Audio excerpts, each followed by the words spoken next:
கர்த்தரிடத்தில் அன்பு கூறாது இருக்கிறவன் சபிக்கப்பட்டவன் என்று வேதம் சொல்லுகிறது. கர்த்தரிடத்தில் அன்பு கூறுகிறவன் யார் என்று கேட்டால் கர்த்தருடைய கட்டளைகளின்படி நடக்கிறவன். நீங்கள் என்னிடத்தில் அன்பாயிருந்தால் என் கற்பனைகளை கை கொள்ளுங்கள். அப்ப கர்த்தரிடத்தில் அன்பாயிருக்கிறவன் கர்த்தருடைய கற்பனைகளை கை கொள்வான். நீங்கள் இயேசுவே இயேசுவே என்று அழைக்கிறதுனால நீங்கள் அன்பு கூறுகிறவர்கள் அல்ல. பின்ன அன்பு கூறுகிறவன் யார்? சர்ச்சுக்கு போறவன் மட்டும் இயேசுவை அன்பு கூறுகிறவன் என்று சொல்ல முடியாது. வேதத்தை தூக்குறவன் எல்லாம் இயேசுவினிடத்தில் அன்பு கூறுகிறவன் என்று சொல்ல முடியாது.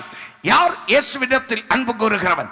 கர்த்தருடைய கட்டளையின்படி நடக்கிறவன் கர்த்தரிடத்தில் அன்பாயிருக்கிறான். அப்ப என் கற்பனைகளை பெற்றுக்கொண்டு அதை கை கொள்ளுகிறவன் எவனோ அவன் என்னிடத்தில் அன்பாயிருக்கிறான். நீங்க வந்து கேட்டுட்டு போனா போதாது, இந்த வார்த்தைகளை கை கொள்ள வேண்டும், அதுக்கு கீழ்ப்படிய வேண்டும்.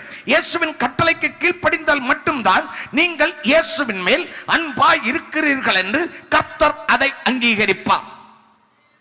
நீங்கள் ஆலயத்திலே வந்து கைகளை தட்டி பாட்டு பாடி அப்படியே திரும்ப போறீங்கள் என்றால் கர்த்தர் மேல் உங்களுக்கு அன்பு உண்டு என்று அவர் உங்களை ஏற்றுக்கொள்ள மாட்டார். அப்போ இயேசு கிறிஸ்துவை நேசிக்கிறவர்கள் இயேசு கிறிஸ்துவினுடைய வசனத்தை கீழ்ப்படிவார்கள், வசனத்தின்படி நடப்பார்கள்.